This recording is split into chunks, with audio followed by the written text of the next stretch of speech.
Su caballo, flaco y con las costillas marcadas bajo la piel, caminaba con la cabeza baja, como si supiera que no había prisa en ir a ninguna parte. Mateo no hablaba.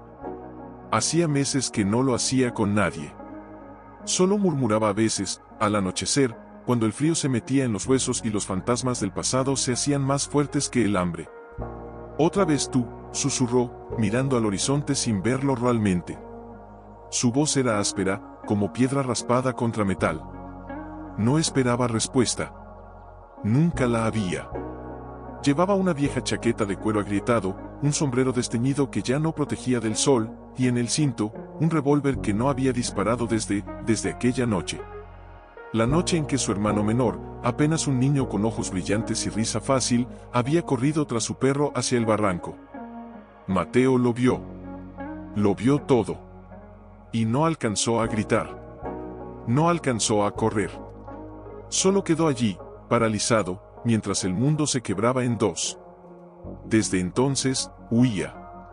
No de los demás, sino de sí mismo. Porque cada rostro nuevo le recordaba el que ya no estaba. Cada ladrido en la distancia le helaba la sangre.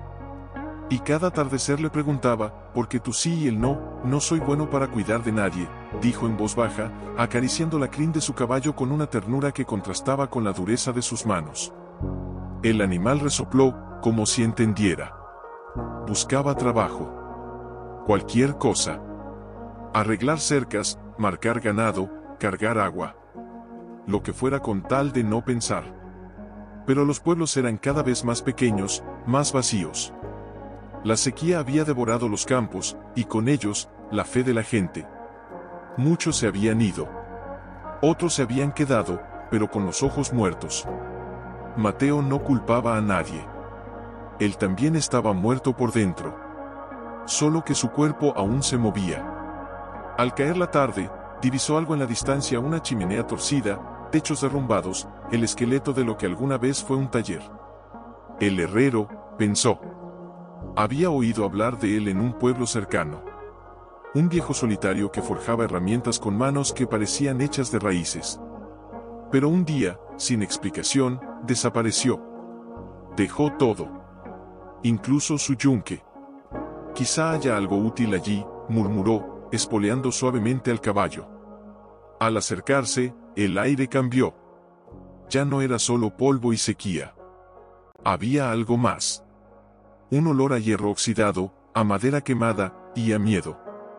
Mateo desmontó con cuidado, las botas crujieron sobre la tierra reseca. Empujó la puerta chirriante del taller. Dentro, el tiempo parecía haberse detenido. Herramientas colgaban de ganchos, cubiertas de telarañas. El yunque estaba frío, cubierto de ceniza. Pero entonces, un sonido. Un gruñido bajo. Profundo. Animal. Se tensó. La mano instintivamente buscó la culata de su revólver, pero no lo sacó. Algo en ese gruñido no era solo ferocidad. Era dolor. Era rabia contenida. Era soledad. Avanzó unos pasos, y allí, en el rincón más oscuro del patio trasero, vio lo que nadie en los alrededores se atrevía a mirar. Un lobo. Enorme, con el pelaje sucio y los ojos como brasas encendidas en la noche. Estaba encadenado a un poste de hierro forjado a mano, gruesas cadenas oxidadas le aprisionaban el cuello y una pata delantera. Y a su lado, un perro. Flaco, con las costillas marcadas, una pata coja, pero con los ojos brillantes, alerta. El perro ladró, pero no con agresión. Con desesperación. ¿Qué demonios? Mateo se detuvo, el corazón golpeándole las costillas. El lobo lo miró fijamente. No se movió. Solo lo observó, como si supiera que este hombre era distinto. Como si hubiera estado esperándolo. En ese momento, algo en el pecho de Mateo se removió. No era miedo. Era reconocimiento. Porque en los ojos de ese lobo, vio lo mismo que veía en el espejo cada mañana, una criatura herida, encadenada, no por hierro, sino por culpa. Y al lado, un perro que aún creía en la bondad, a pesar de todo. Nadie te ha domado, ¿verdad?, dijo Mateo, con la voz temblorosa, casi un susurro. El lobo no respondió, pero su mirada no se apartó. ¿Quién te hizo esto?, preguntó en voz baja, más para sí que para el lobo. El perro cojeó hacia él, con la cola baja pero los ojos suplicantes. Se detuvo a unos pasos, jadeando, y dejó caer algo a los pies de Mateo, un trozo de tela desgastada, manchada de tierra y sangre seca. Era parte de una camisa. Al levantarla, Mateo sintió un escalofrío. En el cuello, apenas visible, estaba bordada una inicial H, Herrero, murmuró. Entonces, algo crujó dentro del taller. No era el viento. Era madera vieja cediendo bajo un peso invisible. Mateo se tensó, pero no retrocedió.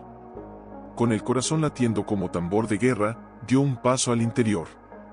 El aire era más denso allí, cargado de olor a carbón apagado, a sudor antiguo, a hierro frío.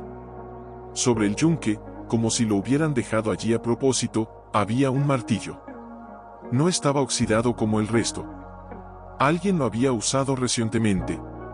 Sus dedos lo rozaron. Estaba frío, pero limpio. Como si alguien hubiera estado allí, esperando. Hola, llamó, aunque sabía que no habría respuesta. Nada. Solo el eco de su propia voz devolviéndosele desde las paredes vacías. Pero entonces, en un rincón, bajo una lona desgarrada, vio algo que lo hizo contener el aliento: un cofre de madera, entreabierto. Se acercó con cautela, como si temiera despertar a un muerto. Lo abrió. Dentro, papeles quemados por las esquinas, herramientas pequeñas, una navaja y un diario. Las páginas estaban manchadas, algunas arrancadas, otras escritas con una caligrafía temblorosa, como si la mano que las escribió hubiera estado herida o aterrorizada. Mateo se sentó en el suelo, con la espalda contra la pared, y abrió el diario con manos que no querían temblar, pero temblaban. Hoy lo trajeron. Lo encadenaron aquí, frente a mi puerta, como si fuera un castigo. Dicen que mató 3 ovejas. Pero yo lo miré a los ojos, y no vi bestia. Vi dolor. ¿Y el perro? Dios, el perro no lo suelta. Lo sigue como si fuera su hermano. Nadie entiende. Nadie quiere entender. Mateo tragó saliva. Siguió leyendo, las palabras se le clavaban en el pecho como clavos. Intenté soltarlo. Solo una vez. Me mordió. Pero no con saña. Con advertencia. Como diciendo, no me obligues a lastimarte. El perro lloró toda la noche después. Lloró como un niño. Aferró el diario con fuerza. Afuera, el lobo gruñó de nuevo, pero esta vez no era amenaza. Era impaciencia. Como si supiera que Mateo estaba descubriendo la verdad. ¿Por qué te encadenó?, susurró, mirando hacia la puerta abierta, donde el lobo lo observaba desde la penumbra. El perro entró entonces, cojeando, y se sentó a sus pies, como si le pidiera que continuara leyendo. Mateo pasó la página. La siguiente entrada estaba escrita con tinta corrida, como si hubiera llovido, o como si el herrero hubiera estado llorando. Me echaron del pueblo. Dicen que estoy loco. Que el lobo me ha embrujado. Que el perro ya no ladra como perro, sino como alma en pena. Pero yo no me iré. Este es mi hogar. Y ellos son mi familia ahora. Nadie los domará. Pero yo no necesito domarlos. Solo, protegerlos. La última frase estaba subrayada 2 veces. Y debajo, una nota más reciente, escrita con trazo apresurado: si alguien lee esto, no los abandones. Ellos ya han sido abandonados demasiadas veces. Mateo cerró los ojos. Sintió un nudo en la garganta tan fuerte que le dolía respirar. Porque en esas palabras, escuchaba su propia voz. La voz del hombre que no supo proteger a su hermano. La voz del que huyó en vez de quedarse. Yo no soy como él, dijo, pero su voz sonó débil, incluso para sus propios oídos. El perro se acercó y apoyó la cabeza en sus rodillas. Mateo bajó la mirada. En los ojos del animal había una pregunta: ¿te quedarás afueras? El lobo se levantó. Las cadenas tintinearon con un sonido metálico y triste. Caminó hasta el umbral del taller, pero no entró. Solo lo miró fijamente, como si supiera que en ese momento, Mateo estaba a punto de elegir entre seguir huyendo o empezar a sanar. Y entonces, desde lo lejos, en la carretera polvorienta, se escuchó el ruido de cascos. Varios. Rápidos. El perro se puso tenso. El lobo mostró los colmillos, pero no gruñó. Solo se volvió hacia el camino, con los músculos tensos como cuerdas a punto de romperse. Mateo se levantó de un salto, el diario aún en la mano. Asomó la cabeza con cuidado. 3 jinetes se acercaban. Llevaban rifles al hombro y miradas de hombres que no preguntan antes de disparar. «Maldita sea», susurró. Uno de ellos gritó desde lejos, con voz áspera como piedra: forastero, ¿viste al lobo asesino? Está por aquí, lo vamos a despellejar. Mateo miró al lobo. Miró al perro. Miró el diario en sus manos. Y supo que ya no podía fingir que no le importaba. «No», dijo en voz baja, pero firme. «No los tocarán». Y sin pensarlo 2 veces, salió al patio, colocándose entre los jinetes y los animales, con las manos visibles, pero con la determinación de un hombre que ya no tiene nada que perder. Mateo no se movió. Sentía el sol quemándole la nuca, el sudor resbalando por su espalda, y detrás de él, el silencio del lobo, un silencio que pesaba más que cualquier gruñido. «Soy quien dice que no van a tocarlo», respondió, la voz baja pero firme, como el filo de una hoja bien afilada. El segundo jinete, más joven, con los ojos inquietos, rió con nerviosismo. «¿En serio, vas a defenderte de un lobo con las manos vacías? Esa bestia mató a 3 terneros la semana pasada, y casi le arranca la garganta a un niño». «Mentira», gritó Mateo, antes de poder contenerse. Se arrepintió al instante. Hablar con furia era darles una excusa. Pero ya era tarde. El de la cicatriz entrecerró los ojos. «¿Cómo sabes que es mentira, forastero? ¿Acaso estabas allí?» Mateo tragó saliva. No lo sabía.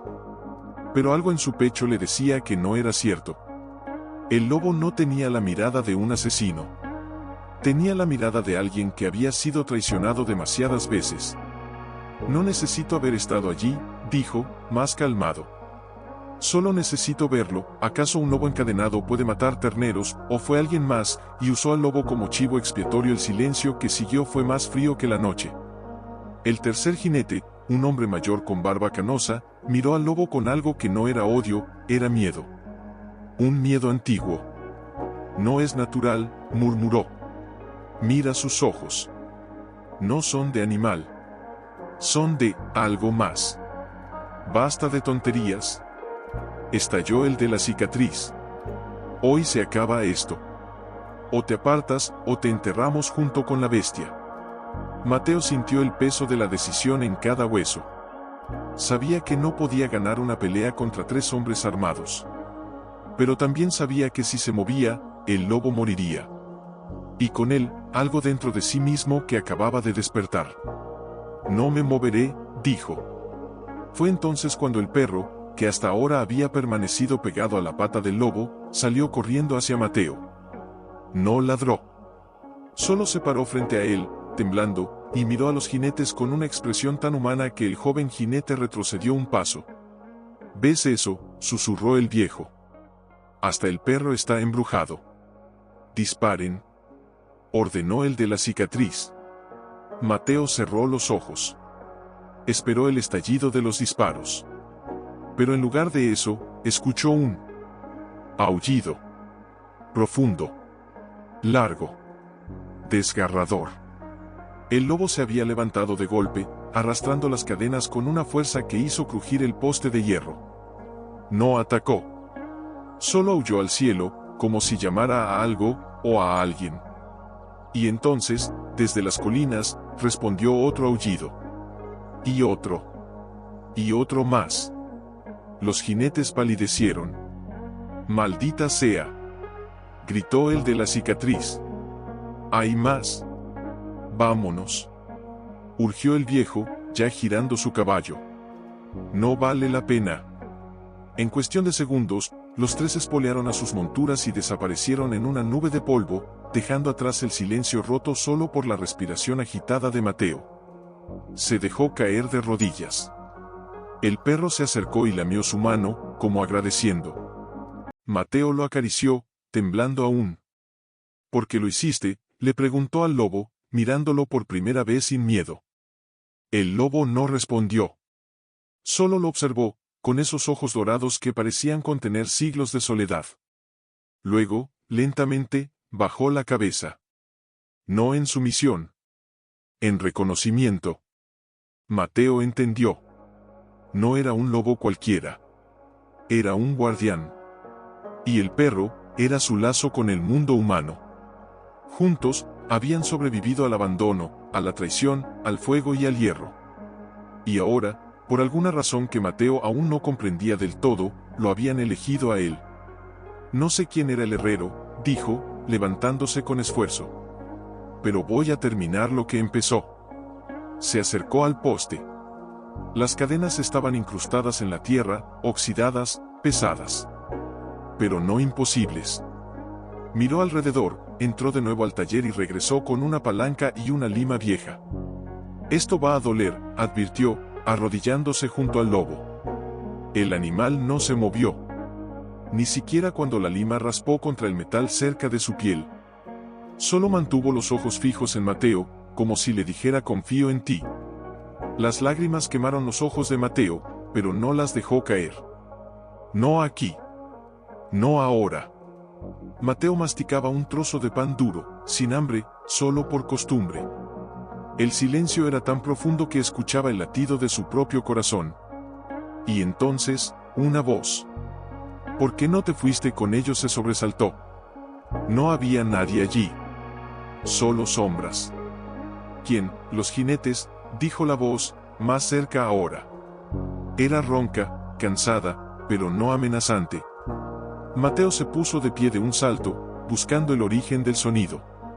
Entonces, desde la entrada del patio, entre las ruinas del muro derrumbado, apareció una figura encorvada. Era un anciano, con un sombrero tan viejo como sus ojos, y una manta raída sobre los hombros. Caminaba con dificultad, apoyándose en un bastón de madera de mezquite. No te asustes, dijo el viejo, alzando una mano temblorosa. No vengo a hacer daño. Vengo a advertirte. Mateo no bajó la guardia. ¿Quién eres? Me llaman tío Rafa. Vivía 2 leguas al este, antes de que el río se secara y los recuerdos se volvieran más pesados que el agua. Se acercó lentamente, los ojos fijos en el lobo. Y tú eres el primero en meses que no ha salido corriendo al verlo. ¿Por qué nadie se acerca?, preguntó Mateo, la voz tensa. Por miedo el viejo soltó una risa amarga. El miedo es lo de menos. Es la culpa lo que los aleja. Porque todos saben que no es una bestia. Y prefieren creer en la mentira antes que enfrentar la verdad. Mateo frunció el ceño. ¿Qué verdad? Tío Rafa se detuvo a pocos pasos del fuego. El lobo levantó la cabeza, pero no gruñó. Solo lo miró, como si reconociera al anciano. El herrero no desapareció, dijo el viejo, bajando la voz. Lo echaron. Lo expulsaron. Porque se negó a entregar al lobo. Porque dijo que no había matado a nadie. Que lo único que hizo fue proteger al pueblo, de ellos. ¿De quiénes? De los mismos que hoy vinieron con rifles. Los hermanos Valdés. Dueños de las tierras al norte. Hace meses, uno de sus peones encontró un ternero muerto, pero no por garras. Por un cuchillo. Limpio. Preciso. Como si lo hubieran sacrificado. Pero en vez de buscar al culpable, culparon al lobo. Porque era más fácil. Porque el lobo no habla. Porque el lobo no tiene voz. Mateo sintió un frío en la espalda. Y el herrero intentó defenderlo. Dijo que el lobo había estado encadenado esa noche. Que el perro no dejó de ladrar ni un segundo. Pero nadie le creyó. Le dijeron que estaba loco. Que el lobo lo había hechizado. Y cuando se negó a soltarlo, lo quemaron, no la casa. El corazón. Lo hicieron sentir que ya no pertenecía aquí. El viejo se acercó al perro, que lo miró con ojos cansados pero tranquilos. Este perro era del herrero. Se llama Rayo. Y ese lobo miró al animal con una mezcla de respeto y tristeza. No es de este mundo. O sí lo es, pero de una forma que ya olvidamos. El herrero decía que llegó una noche de tormenta, herido, con una flecha clavada en el hombro. Rayo lo guió hasta aquí. Y desde entonces, nunca se separaron. Mateo miró al lobo. Ahora entendía. No era un prisionero. Era un refugiado. Y el perro, su hermano de silencio. ¿Por qué me cuentas esto?, preguntó. Tío Rafa lo miró fijamente. Porque vi cómo te pusiste frente a ellos. Porque vi cómo el lobo no te atacó. Porque hizo una pausa, y su voz se quebró, porque el herrero me pidió, antes de irse, que si alguien llegaba y miraba al lobo a los ojos sin miedo, le dijera la verdad. ¿Dónde está ahora? El viejo negó con la cabeza. Nadie lo sabe. Partió al norte, con solo una manta y su martillo. Dijo que si algún día alguien entendía, ese alguien sabría qué hacer con las cadenas. El silencio volvió, más denso que antes. Entonces, el perro tosió. Una tos seca, profunda, que sacudió todo su cuerpo pequeño. Se tambaleó y cayó de lado, jadeando. Rayo. Mateo se arrodilló junto a él, el corazón en la garganta. El viejo se acercó, tocó el costado del perro y suspiró. Está débil. Ha estado débil desde que el herrero se fue. Come poco. Bebe menos. Y el lobo miró al animal, no se aleja ni para cazar. Se queda. Aunque tenga hambre. Aunque muera de sed. El lobo se acercó entonces, con movimientos lentos, y apoyó su hocico en la cabeza del perro. No había ferocidad. Solo desesperación. Mateo sintió las lágrimas quemarle los ojos. No puedo perderlos a los dos, susurró. Tío Rafa puso una mano en su hombro. Entonces no los pierdas. Pero ten cuidado. Los Valdés no se darán por vencidos. Y esta vez, no vendrán solos. Y con esas palabras, el viejo se dio la vuelta y desapareció en la oscuridad. Tranquilo, muchacho, murmuró Mateo, acariciando las orejas del perro. No te vayas. Todavía no. Pero Rayo apenas parpadeaba. Su respiración era rápida, superficial, como si cada aliento le costara más que el anterior. Mateo miró alrededor, desesperado. En el taller, entre los restos del herrero, recordó haber visto un frasco de hierbas secas. Se levantó con cuidado, sin soltar al perro, y entró corriendo.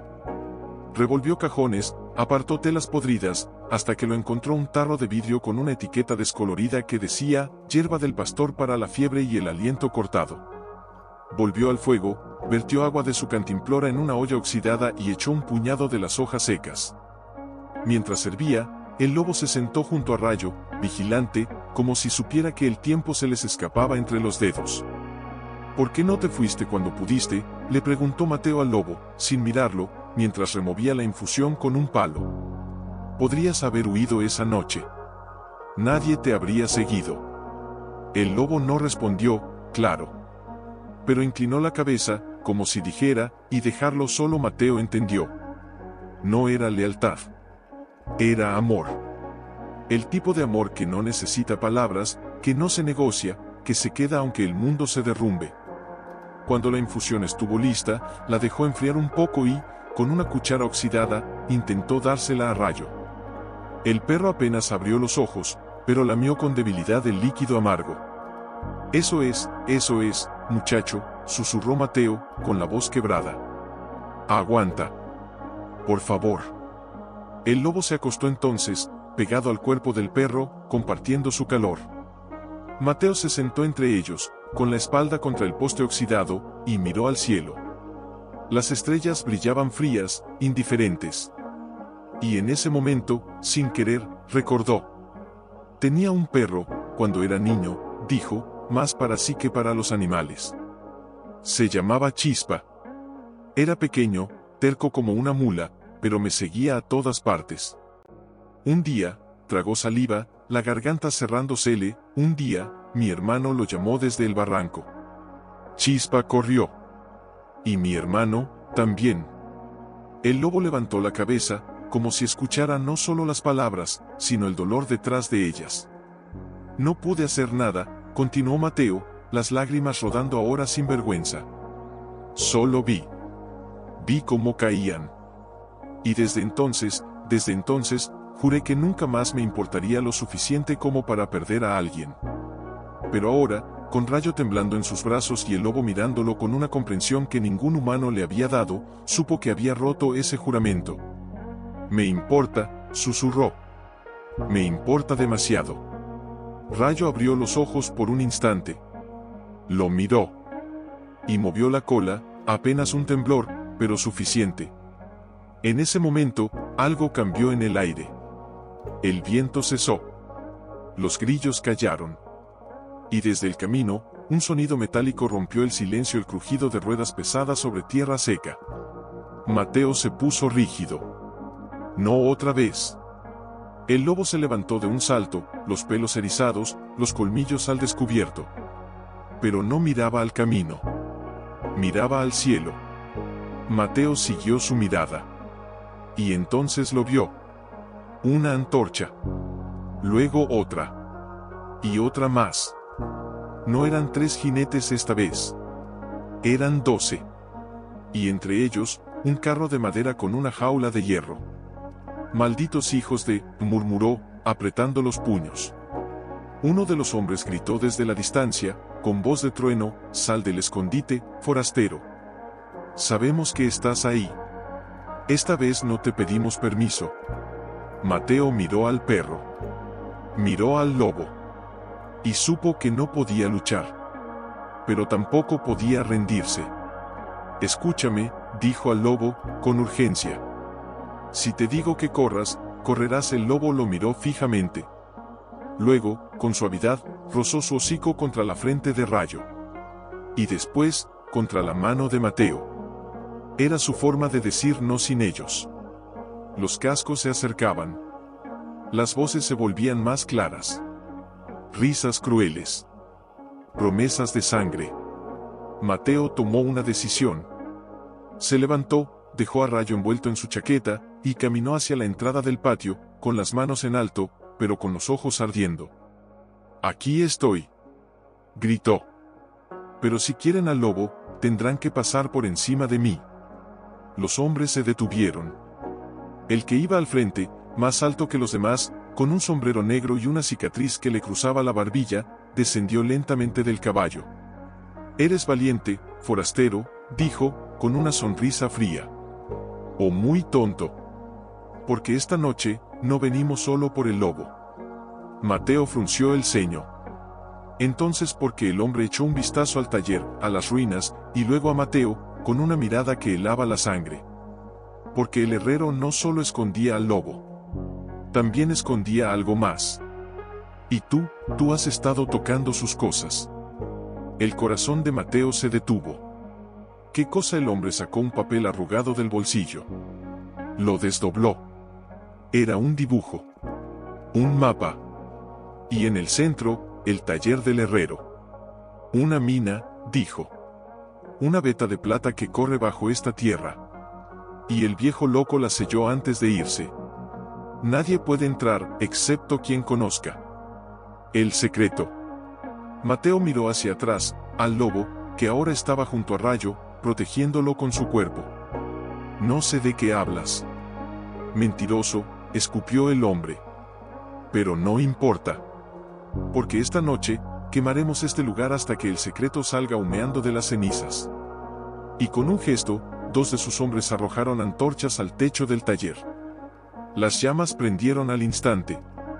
Mateo sintió el fuego en el alma antes que en la piel. No. Corrió hacia adentro, ignorando los gritos, las risas, el rugido del lobo. Tenía que salvar el diario. Las herramientas.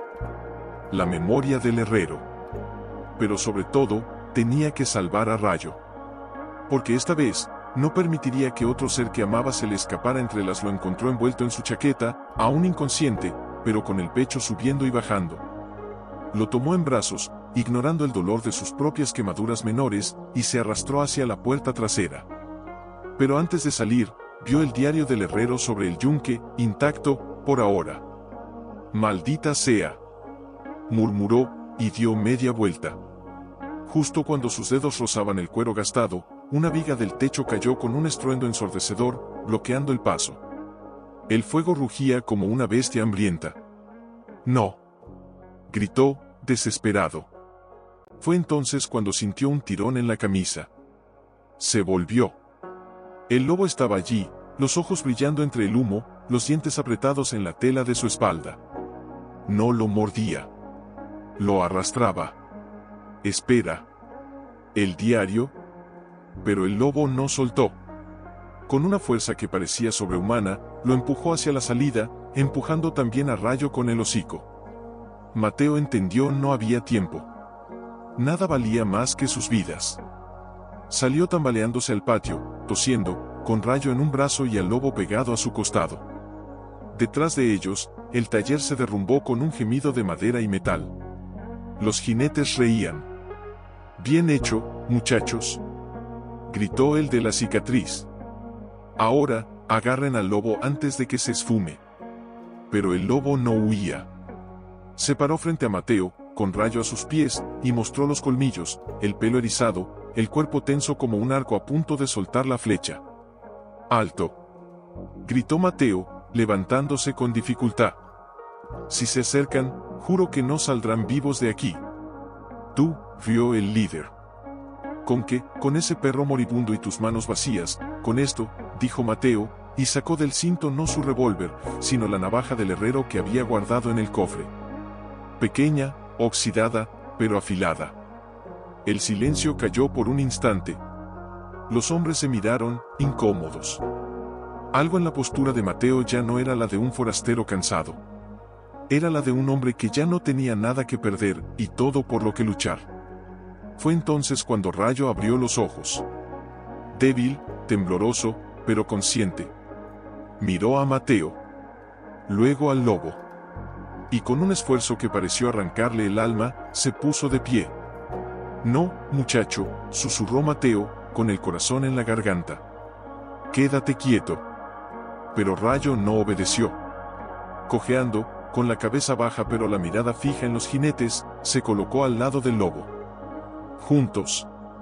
Como siempre. Uno de los hombres levantó su rifle. «Basta. Disparad». Pero antes de que pudiera apretar el gatillo, un aullido estremeció la noche. No venía de uno. Venía de muchos.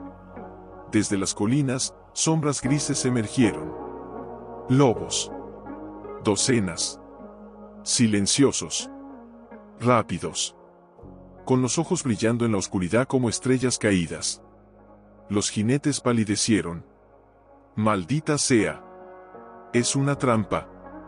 «No es una trampa», gritó Mateo, con una furia que lo sorprendió a él mismo. «Es justicia». Los lobos no atacaron de inmediato. Solo formaron un círculo alrededor del patio, bloqueando todas las salidas. El líder de los jinetes, sudando, bajó lentamente su arma. «Escucha, forastero, podemos hablar. La plata, la mitad es tuya. Solo déjanos ir». Mateo lo miró. Y en ese momento, no vio a un hombre. Vio a todos los que habían traicionado, mentido, destruido, por codicia. Vio al mundo que lo había hecho huir. Y supo que ya no era ese hombre. «No quiero tu plata», dijo, con voz helada. «Quiero que nunca vuelvas a poner un pie en esta tierra. Y si lo haces, no seré yo quien te detenga». El hombre tragó saliva. Miró a los lobos. Miró al lobo junto a Mateo, que ahora lo observaba con una calma aterradora. Y supo que estaba vencido. «Vámonos», ordenó a sus hombres, con voz temblorosa. Montaron rápido, espolearon a sus caballos, y huyeron en la noche, dejando atrás el fuego, el humo, y el silencio. cuando se fueron, los lobos de las colinas se retiraron tan rápido como habían llegado, desapareciendo entre las sombras sin un sonido. Mateo cayó de rodillas. Rayo se acostó a su lado, exhausto. El lobo se sentó frente a él, jadeando, con una herida en el hombro que sangraba. Tú los llamaste, dijo Mateo, asombrado. El lobo lo miró. Y en sus ojos, Mateo vio algo que nunca había visto en ningún animal: gratitud. No eres una bestia, susurró, acariciando su cabeza con mano temblorosa. Eres un alma. Igual que él. Igual que yo. El lobo cerró los ojos por un instante. Luego, con suavidad, lamió la herida en la mano de Mateo. Y en medio de las cenizas, bajo un cielo lleno de estrellas, 3 seres rotos por él.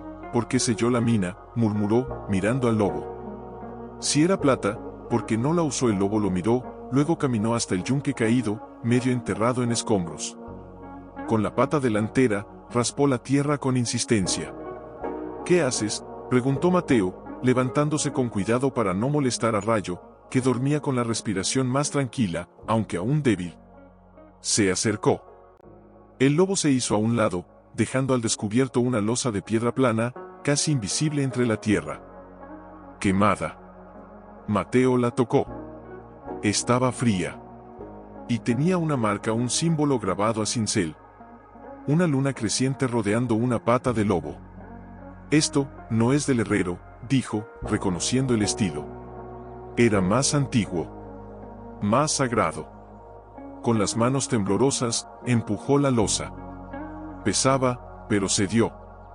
Debajo, una escalera de piedra descendía a la oscuridad. El lobo no dudó. Bajó primero, desapareciendo en la negrura. Mateo vaciló solo un segundo. Tomó una antorcha de las que los jinetes habían dejado caer, la encendió con una brasa viva, y lo siguió. El aire se volvió húmedo, denso, cargado de olor a tierra mojada y metal viejo.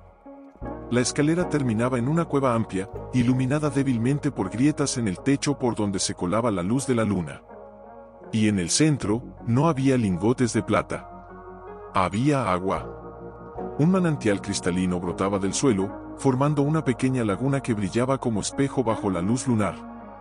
Y alrededor, en las paredes, cientos de grabados: manos, animales, constelaciones, y lobos. Muchos lobos. Esto no es una mina, susurró Mateo, asombrado. Es un santuario. Entonces, en una de las paredes, vio algo que lo paralizó: un nombre tallado con precisión, junto a una fecha reciente. Hernán el Herrero, guardián del agua. Mateo sintió un escalofrío. No era plata lo que protegía el herrero. Era esto. En una tierra devorada por la sequía, un manantial oculto valía más que todo el oro del mundo. Y si los Valdés lo descubrían, lo desviarían, lo venderían, lo secarían para sus campos privados. El pueblo moriría. Por eso te encadenó, dijo, mirando al lobo, que ahora bebía del manantial con reverencia. No para atraparte, para proteger esto. Y tú lo sabías. El lobo levantó la cabeza, el agua goteando de su hocico. Y entonces, desde el fondo de la cueva, un sonido suave. Un crujido. Como si algo se moviera. Mateo alzó la antorcha. Allí, en un rincón, envuelto en telas secas, había un cofre de madera más pequeño. Lo abrió con cuidado. Dentro, no había oro. Había mapas. Decenas de ellos. De ríos subterráneos, fuentes escondidas, pozos antiguos, y rutas para llevar el agua a los pueblos más secos.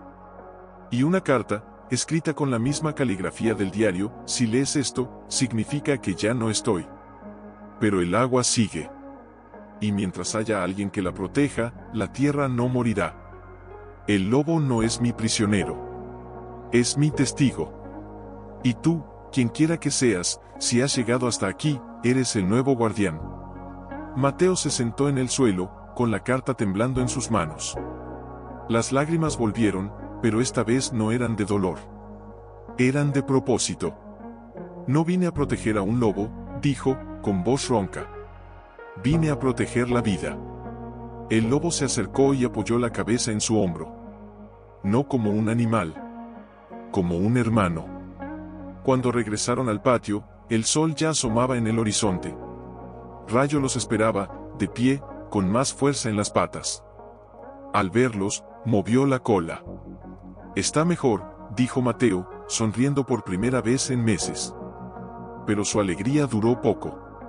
Porque en el suelo, junto a las cenizas, había huellas frescas. Huellas de botas. Y una nota clavada en lo que quedaba de la puerta con un cuchillo oxidado. Decía solo una palabra: «Sabemos». Mateo apretó los puños. Los Valdés no se habían ido. Solo estaban esperando. Y ahora sabían que no era plata lo que escondía el herrero. Era algo mucho más valioso. Miró al lobo. Miró a Rayo. Y supo lo que tenía que hacer. «No vamos a huir», dijo. «Vamos a prepararnos». «No es suficiente», murmuró Mateo, limpiándose el sudor con el dorso de la mano. «Necesito más hierro. Más tiempo». Pero el tiempo era lo que menos tenía. Había pasado la noche estudiando los mapas del herrero, trazando rutas secretas, identificando pozos que aún podían salvarse. Y mientras lo hacía, una idea había nacido en su mente. No se trataba solo de defender el manantial. Se trataba de compartirlo. De devolverle el agua al pueblo, gota a gota, sin que los Valdés lo supieran, hasta que fuera demasiado tarde para detenerlo. «¿Crees que vendrán hoy?», preguntó en voz baja, más para el lobo que para sí mismo. El animal no respondió, claro. Pero sus orejas se movieron hacia el este, donde el viento traía ecos de cascos. Mateo se puso rígido. «Ya vienen». No eran jinetes esta vez. Era un carro. Pesado. Con toldo negro. Y escoltado por 4 hombres a caballo, rifles en mano, miradas frías como el acero. El carro se detuvo a 20 metros. De él descendió un hombre que Mateo no conocía: traje oscuro, sombrero fino, manos limpias. Un hombre que no ensuciaba sus botas con el polvo del desierto. «Buenos días», dijo, con una sonrisa que no llegaba a los ojos. «Soy el señor Valdés. El verdadero Valdés». Mateo no respondió. Solo se limpió las manos en su pantalón y se puso de pie, colocándose entre el recién llegado y la entrada al taller. «He oído que encontraste algo interesante bajo las cenizas», continuó Valdés, caminando con calma, como si paseara por un jardín. «Un manantial, dicen. Puro. Inagotable». «Es cierto, no sé de qué habla», dijo Mateo, la voz tensa. Valdés rió.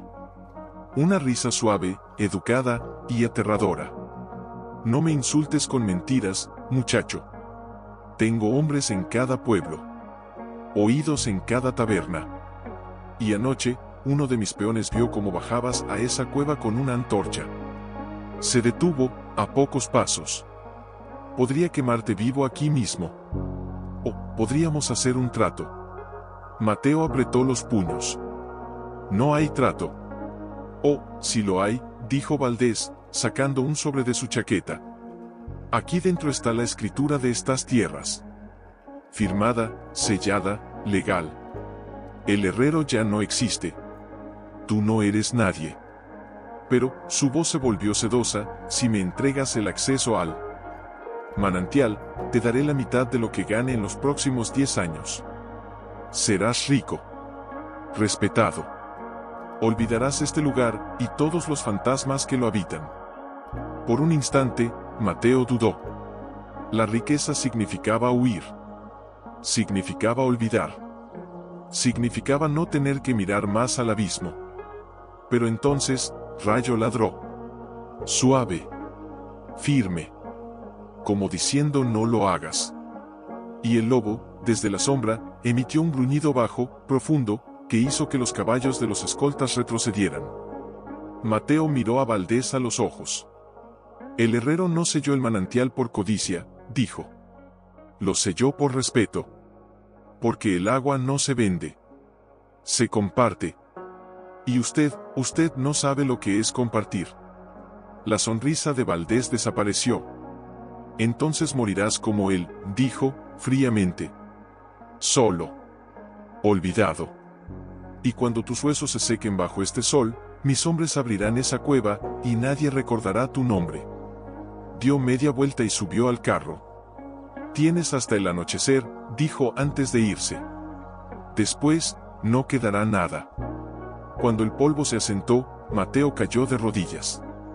No por miedo. Por rabia. Por impotencia.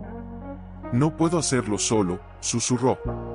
Fue entonces cuando Rayo se acercó y dejó caer algo a sus pies, un pequeño martillo de forja, medio enterrado entre las cenizas. El martillo del herrero. Mateo lo tomó. Estaba frío, pero no muerto. Algo en su peso le recordó a su padre, que también fue herrero, que también creyó en el hierro como símbolo de resistencia. Tal vez no estés solo, dijo, mirando al lobo. Y en ese momento, desde el camino, una figura apareció. Era tío Rafa. Pero no venía solo. Detrás de él, caminaban hombres y mujeres del pueblo vecino. Campesinos. Arrieros. Viudas. Niños con los ojos grandes y las manos vacías. Oímos lo que pasó, dijo el viejo, con voz firme. Y oímos lo que Valdés planea. Si el agua está aquí, entonces esta tierra ya no es tuya. Es nuestra. Mateo los miró, incrédulo. ¿Por qué? Porque viene una mujer joven, con un niño en brazos, dio un paso al frente. Porque mi hijo no ha probado agua dulce en meses, dijo, con los ojos llenos de lágrimas. Porque si tú estás dispuesto a morir por esto, nosotros estamos dispuestos a vivir por ello. El lobo se acercó entonces, caminando entre la gente, oliendo a cada uno, mirándolos no como amenazas, sino como aliados. Y cuando llegó al final de la fila, se sentó, y aulló. No fue un aullido de guerra. Fue un llamado. Y desde las montañas, docenas de voces respondieron. Mateo se puso de pie, el martillo en una mano, la determinación en la otra. Entonces, construiremos algo que no podrán quemar, dijo. Algo que no podrán romper. Pero en el patio del herrero, algo nuevo crecía entre las cenizas. Con manos ásperas y corazones decididos, los del pueblo trabajaban sin descanso. Algunos cavaban zanjas siguiendo los mapas del herrero, otros reforzaban las paredes con piedras y madera quemada, mujeres tejían redes de cuero para contener el barro, niños traían cubos de agua del arroyo más cercano, aunque fuera salobre. Todos sabían que no era solo por hoy. Era por el mañana. Por los que vendrían después. Mateo forjaba en silencio. El yunque, aunque agrietado, aún cantaba bajo su martillo. Cada golpe era una promesa. Cada chispa, una esperanza. Fabricaba trabas, bisagras, refuerzos, pero también armas. No de fuego. De ingenio. Trampas de alambre, resortes de acero templado, mecanismos que se activarían con el peso de un hombre. ¿Crees que servirá?, preguntó tío Rafa, sentado a su lado, moliendo hierbas en una piedra plana. No lo sé, respondió Mateo, sin dejar de martillar. Pero si fallamos, que al menos hayan sabido que luchamos. Rayo dormitaba a sus pies, más fuerte ya, con el pelaje recuperando brillo. El lobo, en cambio, no descansaba. Iba y venía entre el taller y las colinas, desapareciendo por horas, regresando con el hocico manchado de tierra, los ojos alerta. Sabía que algo se acercaba. Algo peor que rifles. Él siente lo que viene, dijo la mujer del niño, acercándose con un cuenco de caldo humeante. Los lobos siempre lo sienten antes. Mateo bebió un sorbo. El sabor era amargo, pero reconfortante. ¿Tú crees en lo que dicen del lobo?, preguntó, mirándola. Que no es solo un animal. Ella lo miró fijamente, como si viera más allá de sus ojos. Mi abuela decía que cuando el mundo se olvida del respeto, los espíritus de la tierra toman forma para recordárnoslo. Tal vez, él sea uno de esos espíritus. O tal vez solo sea un lobo que eligió el lado correcto.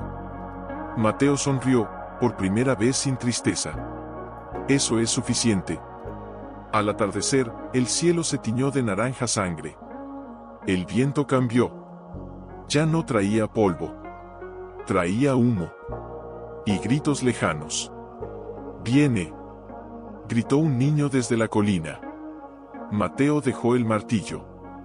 Corrió al mirador improvisado. Allí, en el horizonte, no era un carro lo que se acercaba. Era un ejército. Más de 20 hombres. Caballos. Carretas con bidones de queroseno. Y al frente, Valdés, con un rifle largo colgado del hombro y una sonrisa de triunfo en los labios. «Prepárense», gritó Mateo, la voz ronca pero firme. La gente se dispersó, ocupando sus puestos. Algunos se escondieron en las trincheras, otros subieron a los techos a medio reconstruir, los más viejos se agruparon alrededor de la entrada de la cueva, con palos, hachas, y la mirada de quien ya no teme morir. Mateo se colocó en el centro del patio, con el martillo en una mano y una cadena forjada en la otra. Rayo se paró a su izquierda. El lobo, a su derecha. «No nos moveremos», dijo, más para sí que para los demás. Valdés detuvo su caballo a pocos metros. Esta vez, no bajó. «Última oportunidad, forastero», dijo, con voz fría. «Entrégame el manantial, o entregaré tus cenizas al viento». Mateo lo miró. Y en ese instante, no vio a un hombre rico. Vio a la sequía hecha carne. A la codicia con sombrero. «El agua no es tuya para tomar», dijo. «Nunca lo fue». Valdés asintió lentamente. Y alzó la mano. «Quémenlo todo». Las antorchas volaron. Pero antes de que tocaran el suelo, el lobo aulló. Un aullido largo, profundo, que resonó en las montañas como un trueno antiguo. Y entonces, el suelo tembló. No fue un temblor de tierra. Fue el galope. Decenas de lobos surgieron de las colinas, no como bestias salvajes, sino como una marea gris y silenciosa. Atacaron no a los hombres, sino a los caballos. Los animales se encabritaron, lanzando a sus jinetes al suelo. «¡Trampas!», gritó Mateo. Y en ese momento, las cuerdas se tensaron. Las trampas se activaron. Alambres cortantes saltaron del suelo. Resortes lanzaron piedras. Los hombres gritaron, desorientados. «Ahora», ordenó tío Rafa. Y el pueblo salió de las sombras. No con rifles. Con valor. Con furia contenida durante años. Con el grito de quienes ya no tienen nada que perder. Mateo corrió hacia Valdés, que intentaba montar de nuevo. Lo alcanzó. Lo derribó. El rifle cayó. Rodó por el suelo. «Esto es por el herrero», gritó Mateo, y lo golpeó con el martillo en el hombro. Valdés aulló de dolor, pero sus ojos seguían llenos de odio.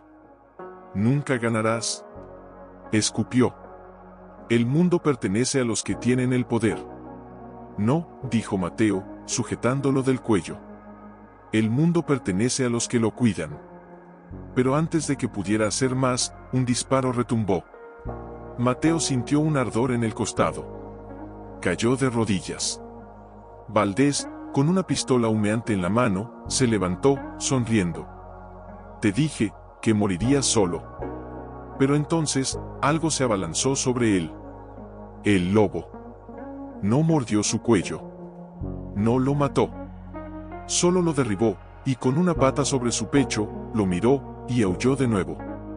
Y esta vez, el aullido no era de guerra. Era de juicio. Los lobos rodearon a Valdés. No lo tocaron. Solo lo miraron. Y en sus ojos, el hombre vio algo que nunca había visto: el peso de la tierra, el silencio de los ríos secos, el grito de los árboles caídos. Se orinó encima. Lloró. Suplicó. Pero nadie lo tocó. Porque el castigo no era la muerte. Era saber que había perdido, y que nunca entendería por qué. Mientras, Mateo caía hacia atrás, la sangre empapando su camisa. Rayo lamió su rostro, llorando con los ojos. «No, no me vayas a dejar», susurró el perro, como si pudiera hablar. Y en la oscuridad que lo envolvía, Mateo escuchó una voz, no humana, no animal. Era el viento. «No te vayas», susurró una voz infantil. Abrió los ojos con esfuerzo. El cielo estaba oscuro, salpicado de estrellas. Estaba acostado en una camilla improvisada, bajo un toldo de lona. Rayo dormía a su lado, la cabeza apoyada en su pecho, como si quisiera escuchar que su corazón seguía latiendo. El lobo estaba allí también, sentado a pocos pasos, vigilante, con los ojos brillando en la noche como dos brasas vivas. «¿Estoy vivo?», preguntó, con la garganta seca. «Por poco», dijo tío Rafa, apareciendo desde la sombra con un cuenco humeante. La bala rozó una costilla. No entró del todo. «Pero perdiste mucha sangre». Mateo intentó incorporarse, pero un dolor agudo lo detuvo. «Valdés, ¿dónde está?», se fue, respondió el viejo, con una sonrisa amarga. «Los lobos lo dejaron ir. Pero no como hombre. Como fantasma». Tropezó hasta su caballo, llorando como un niño, y huyó hacia el norte. Nadie lo seguirá. Nadie lo querrá. Y los demás, algunos huyeron. Otros, se quedaron. Tío Rafa señaló con la barbilla hacia el fondo del patio. Allí, sentados junto al fuego, estaban 3 de los hombres de Valdés, con las manos atadas, pero sin heridas. Uno de ellos, el más joven, miraba el manantial con ojos llenos de asombro. «Dicen que nunca habían visto agua tan clara», dijo la mujer del niño, acercándose con vendas limpias.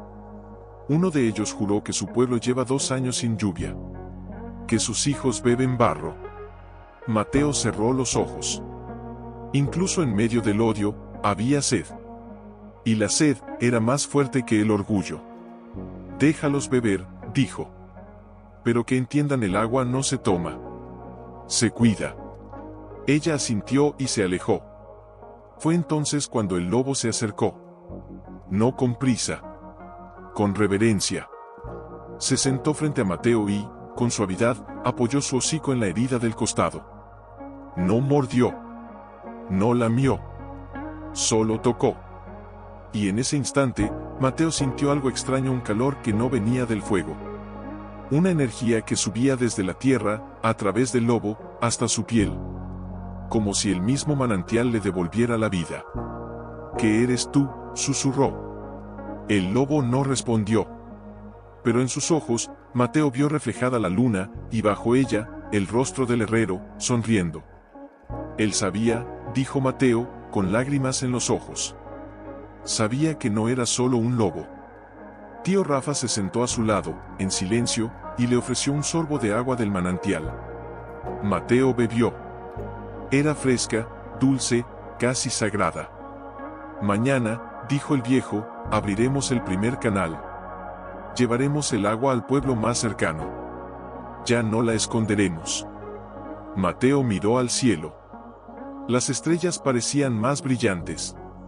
«El herrero no selló el manantial para esconderlo», dijo. «Lo selló para protegerlo, hasta que hubiera alguien dispuesto a compartirlo». Rayo se movió entonces, levantando la cabeza, y lamió su mano con ternura. «Tú también lo sabías, ¿verdad?», le dijo Mateo, acariciando sus orejas. «Por eso nunca te fuiste». El perro movió la cola, débil pero feliz. Y el lobo se puso de pie, caminó hasta el borde del patio, y miró hacia las montañas. Allí, en la distancia, otros lobos aullaron. No de advertencia. De bienvenida. Porque algo había cambiado esa noche. No solo en la tierra, sino en el alma del desierto. Mateo cerró los ojos otra vez, pero ya no temía la oscuridad. Se incorporó con cuidado. Rayo, que dormía a su lado, levantó la cabeza al instante, moviendo la cola con una energía que días atrás parecía imposible. El lobo no estaba en el patio. Pero sus huellas frescas marcaban el sendero que llevaba al manantial. Mateo se puso de pie, apoyándose en una muleta de madera que alguien, probablemente tío Rafa, había tallado durante la noche. Caminó despacio, cada paso un recordatorio de que aún estaba vivo, de que aún tenía un propósito. Al llegar al borde del manantial, se detuvo. El lobo estaba allí, de espaldas a él, bebiendo con calma. Pero no estaba solo. Al otro lado del agua, entre las rocas cubiertas de musgo recién nacido, una loba lo observaba. Era más pequeña, con el pelaje gris plateado y los ojos igual de profundos. Detrás de ella, medio escondidos entre las sombras, 3 cachorros asomaban sus cabezas curiosas. Mateo contuvo el aliento. «Ella, es de tu manada», susurró, aunque sabía que el lobo no respondería con palabras. Pero el animal se volvió. Y en lugar de gruñir o alejarse, emitió un sonido bajo, casi un ronroneo. Luego miró a Mateo, y luego al manantial. Era una invitación. Mateo se acercó, con el corazón latiendo como si fuera la primera vez que veía el mundo.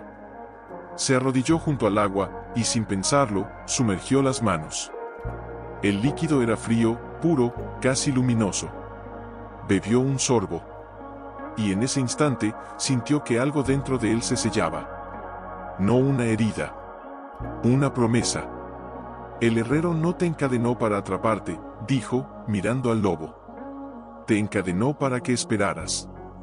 Para que supieras cuándo llegaría el momento, y quién sería digno de esto». El lobo se acercó y rozó su hocico contra la frente de Mateo. No como un animal salvaje. Como un hermano que por fin encuentra a su gente. Fue entonces cuando tío Rafa apareció por el sendero, con el niño de la mujer a su lado. El pequeño llevaba un cántaro de barro en las manos. «Vine por el agua», dijo el viejo, con voz suave. «El pozo del pueblo brotó esta mañana. Por primera vez en 3 años». Mateo lo miró, incrédulo.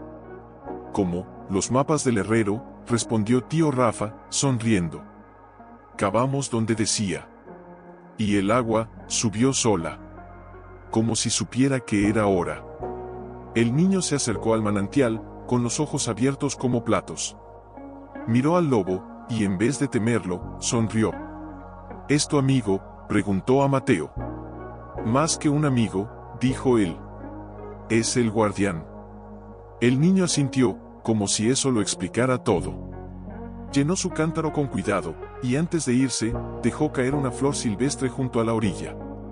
«Para que el agua sepa que la queremos», dijo. Cuando se fueron, el silencio volvió. Pero ya no era el silencio de la desolación. Era el silencio de la paz que se construye. Mateo se sentó en la roca más cercana, exhausto pero en calma. El lobo se acostó a su lado, y la loba, con cautela, se acercó también, seguida por los cachorros, que olfatearon a Mateo con curiosidad inocente. Uno de ellos, el más pequeño, se atrevió a lamerle la mano. «Eres un tonto», le dijo Mateo, con una sonrisa temblorosa. «Igual que Rayo». Y en ese momento, mientras el sol ascendía y el viento traía el olor de la tierra mojada, Mateo comprendió la verdad que el herrero había vivido. No se trataba de domar al lobo. Se trataba de dejarse transformar por él. Porque el lobo no era un prisionero. Era un espejo. Y en sus ojos, Mateo había visto por fin al hombre que podía ser. No el que huyó. No el que culpó, sino el que protege, el que comparte, el que queda. Y mientras los cachorros jugaban entre las piedras, y Rayo se unía a ellos con ladridos débiles pero alegres, Mateo supo que esta historia no terminaba aquí. Era apenas el comienzo. Pero el desierto nunca olvida. Y los hombres, menos aún. Fue al atardecer del 4.º día cuando el viento cambió. No trajo polvo. Trajo humo. Negro. Espeso. Y un olor a queroseno quemado. Mateo lo sintió antes de verlo.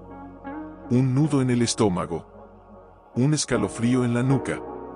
Corrió al mirador de piedra que habían construido en la colina. Lo que vio le heló la sangre. Al norte, donde antes había campos secos, ahora ardía el horizonte. No era un incendio natural. Era deliberado. Líneas enteras de fuego avanzaban hacia el valle, devorando arbustos, matorrales, todo lo que se interpusiera. Y al frente, cabalgando entre las llamas como un espectro del infierno, iba Valdés. Pero ya no vestía traje fino. Iba cubierto de ceniza, con los ojos enloquecidos, el cabello chamuscado, y en la mano, no un rifle, sino una antorcha. «¡Maldito seas!», gritó desde lejos, la voz quebrada por el odio y el humo. «Si no puedo tener el agua, nadie la tendrá». Detrás de él, no venían jinetes. Venían fuegos. Decenas de hogueras encendidas en círculo, empujadas por el viento, convergiendo hacia el valle como fauces de una bestia gigantesca. «El fuego viene por el este», gritó un niño desde el pueblo. El pánico estalló. La gente corría en todas direcciones, cargando cubos, mantas, lo que pudieran. Tío Rafa intentaba organizar una línea de defensa con ramas mojadas, pero el viento soplaba con furia, alimentando las llamas. Mateo bajó corriendo la colina, el costado aún adolorido, pero la mente clara. «El manantial», gritó. «Protejan el manantial». Rayo ladró, alertando a los lobos. El lobo líder aulló una vez, cortante, y toda su manada, ahora más numerosa, desapareció entre los árboles, no huyendo, sino preparándose. «No podemos apagarlo todo», dijo la mujer del niño, con lágrimas en los ojos. «El fuego es demasiado rápido». Mateo miró el cielo. Las nubes estaban secas. No habría lluvia. Solo cenizas. Entonces, recordó algo del diario del herrero: el agua no siempre fluye hacia arriba, pero siempre encuentra su camino. «¿Los canales?», exclamó. «Abran todos los canales al mismo tiempo. Dirijan el agua hacia el perímetro». «Pero se perderá», protestó un anciano. «Mejor perder agua que perder todo», gritó Mateo. «Confíen en el herrero». Y sin esperar respuesta, corrió al taller. Con manos temblorosas, usó el martillo para golpear las compuertas de piedra que el herrero había tallado siglos atrás. Una tras otra, cedieron. Y entonces, el milagro. El manantial rugió. No como un río furioso, sino como un suspiro profundo de la tierra. El agua brotó con fuerza renovada, desbordándose por los canales ocultos, corriendo por zanjas que nadie había visto en décadas. En minutos, una red de arroyos rodeó el valle, formando una barrera líquida justo cuando las primeras llamas lamían los bordes del pueblo. El fuego se detuvo. Humeó. Retrocedió. Valdés, al verlo, gritó de rabia y arrojó su antorcha al suelo. «No termina aquí», aulló. «Volveré. Y traeré el infierno contigo». Pero antes de que pudiera girar su caballo, el lobo apareció frente a él. Solo. Sin manada. Sin miedo. Valdés palideció. Tú no eres real». El lobo no atacó. Solo lo miró. Y en sus ojos, Valdés vio lo que nunca había visto en un espejo: su propia pequeñez. Su vacío. Su sed eterna que ni el oro ni el poder podían saciar. El hombre cayó de rodillas, sollozando. «¿Por qué?», susurró. «¿Por qué me odias?». El lobo inclinó la cabeza, como si dijera: «No te odio. Te compadezco». Y se dio la vuelta. Caminó hacia Mateo, que lo esperaba junto al agua. Detrás de ellos, el fuego se apagaba. El humo se disipaba. Y el pueblo, en silencio, miraba al lobo no como una bestia, sino como un ángel de pelaje gris. Mateo se arrodilló y abrazó al lobo con fuerza, ignorando el dolor en su costado. «Gracias», susurró. «Por no dejarme caer». No habían hablado mucho desde que el incendio se apagó. No hacía falta. Las miradas lo decían todo. El pueblo estaba a salvo. El manantial, intacto. Pero algo en el pecho de Mateo seguía inquieto. Porque Valdés no había muerto. Y los hombres como él, nunca dejan de regresar. Fue entonces cuando lo vio. Al pie de la colina, junto a un árbol chamuscado, yacía una figura. No se movía. Mateo se acercó con cautela, la mano cerca de la navaja. Pero al llegar, reconoció el rostro: era el joven de los hombres de Valdés, el que había bebido del manantial con lágrimas en los ojos. «¿Estás herido?», preguntó Mateo, arrodillándose. El muchacho abrió los ojos, débil, con las mejillas manchadas de hollín y lágrimas. No vine a pelear», dijo, con voz quebrada. «Vine a advertirles. Advertirnos de que». El joven tragó saliva, temblando. «Valdés fue al norte. A la ciudad. Consiguió hombres del gobierno. Dicen que el manantial es propiedad privada. Que ustedes están ocupando tierras ilegales. Vienen con órdenes. Y cañones. El silencio que siguió fue más frío que la ceniza. ¿Cuándo?, preguntó Mateo, la voz apenas un susurro. Mañana al amanecer. Rayo gruñó suavemente. El lobo se acercó, olfateó al joven, y luego miró a Mateo con una intensidad que le heló la sangre. ¿Por qué nos lo dices?, preguntó Mateo. El muchacho bajó la cabeza. Porque mi hermana bebió de esa agua. Y por primera vez en años, sonrió. Levantó los ojos, llenos de vergüenza y esperanza. No quiero que la quemen otra vez. Mateo lo miró largo rato. Luego, extendió la mano y lo ayudó a levantarse. Entonces, quédate, dijo. Y ayúdanos a protegerla. El joven asintió, con lágrimas nuevas rodando por sus mejillas. Pero antes de que pudieran regresar al pueblo, el lobo emitió un sonido bajo, gutural. No era un gruñido. Era una advertencia. Mateo miró al horizonte. Nada. Solo oscuridad. ¿Qué sientes?, preguntó al lobo. El animal no respondió. Solo se giró y echó a correr hacia las montañas, con una urgencia que Mateo nunca le había visto. «Espera», gritó, pero sabía que no lo haría. Corrió tras él, Rayo a su lado, el corazón latiéndole como si supiera que algo terrible se avecinaba. Cuando llegaron a la cima, el lobo se detuvo. Allí, en el claro donde solía aullar a la luna, yacía la loba. Inmóvil. Con una herida en el costado. Y a su alrededor, los 3 cachorros temblaban, pegados a su cuerpo, intentando despertarla. Mateo cayó de rodillas. No, no otra vez. Uno de los cachorros se acercó a él, con los ojos llenos de confusión, y apoyó su pequeña pata en la mano de Mateo, como si le pidiera que arreglara lo roto. El lobo se acostó junto a su compañera, oliéndola una y otra vez, como si no creyera que se había ido. No aulló. No gruñó. Solo tembló.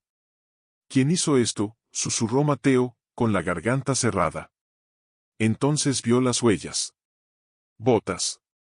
Muchas. Y restos de tela negra, del uniforme de los guardias del norte. Vinieron antes, pensó. Vinieron a enviar un mensaje. El lobo levantó la cabeza. Miró a Mateo. Y en sus ojos ya no había tristeza. Había furia. Una furia antigua, silenciosa, que no necesitaba palabras. Mateo entendió. No dejaré que toquen a los cachorros, dijo, con la voz temblando de dolor y determinación.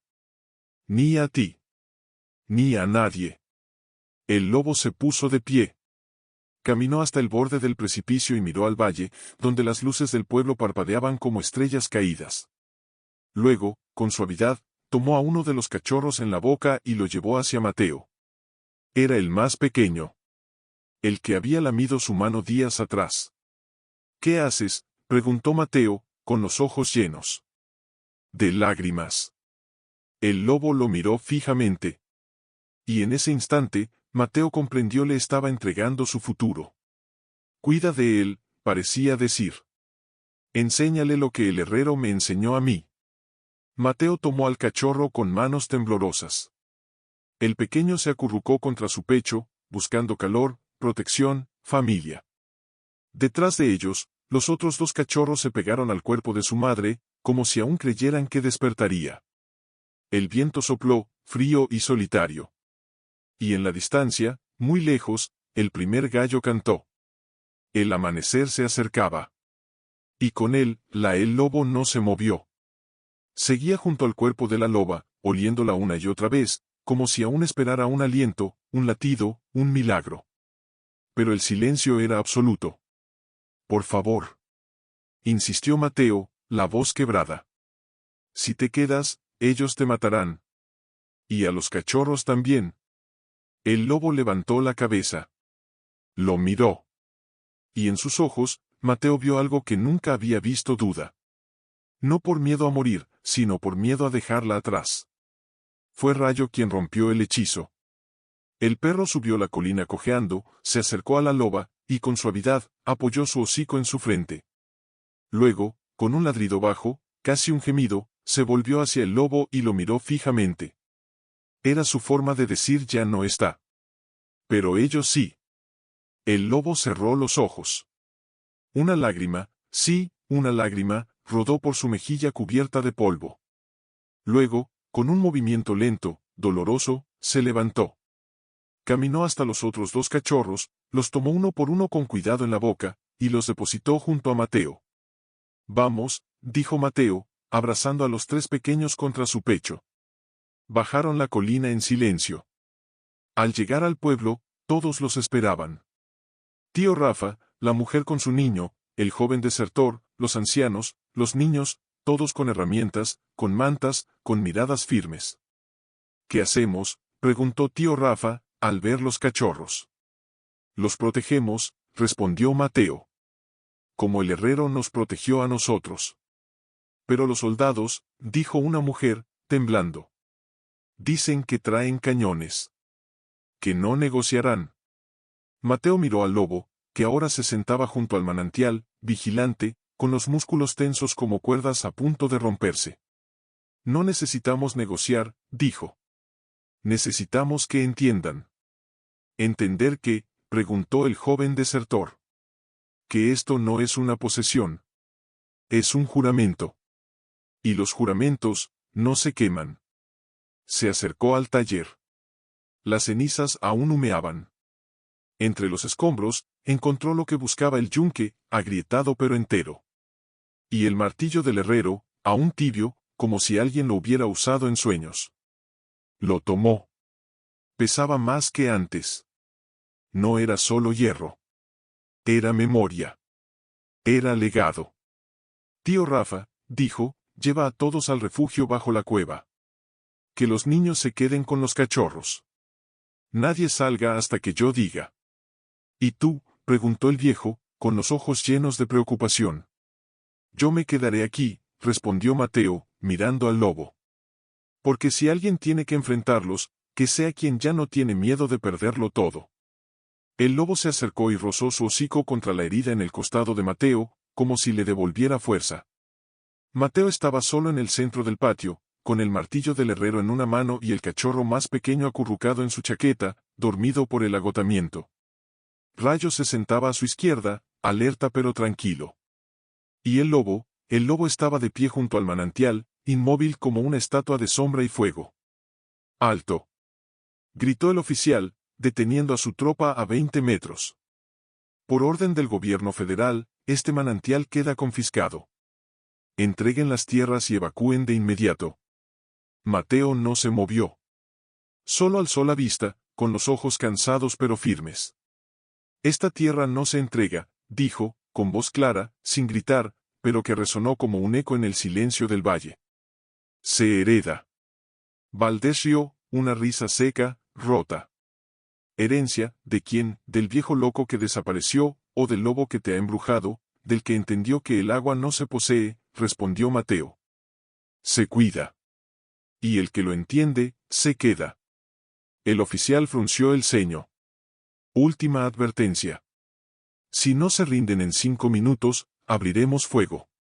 Y no quedará piedra sobre piedra. Los soldados alzaron sus rifles. Los cañones apuntaron al taller, al manantial, al corazón del valle. Mateo miró al lobo. El animal lo observaba, con los ojos dorados fijos en los suyos. No había miedo. Solo una pregunta, ¿estás listo? Sí, susurró Mateo. Y entonces, caminó hacia el yunque. Con movimientos lentos, deliberados, colocó el martillo sobre la piedra. Luego, tomó una cadena oxidada del suelo, la misma que una vez aprisionó al lobo, y la puso sobre el yunque. ¿Qué haces?, gritó Valdés, confundido. Mateo lo miró. Lo que el herrero no pudo terminar. Levantó el martillo. Y golpeó. El sonido metálico estalló en el aire como un trueno antiguo. Una chispa saltó. Luego otra. Y otra más. Pero no era solo hierro lo que forjaba. Era testimonio. Disparen, ordenó el oficial. Pero antes de que los soldados apretaran el gatillo, el lobo aulló. No fue un aullido de guerra. Fue un canto. Profundo, largo, que pareció salir de la tierra misma. Y desde las montañas, respondieron. No lobos. Gente. Docenas de figuras emergieron de entre las rocas, los arroyos secos, los cañones olvidados. Eran campesinos de pueblos vecinos, arrieros, viudas, niños con piedras en las manos. Todos con los ojos fijos en el manantial. Todos con la misma determinación. ¿Qué es esto?, murmuró el oficial, retrocediendo un paso. Es el pueblo, dijo Mateo, sin dejar de martillar. Y no se rinde. El cachorro en su pecho se movió, abrió los ojos y miró al lobo. Como si supiera que su padre no estaba solo. Rayo.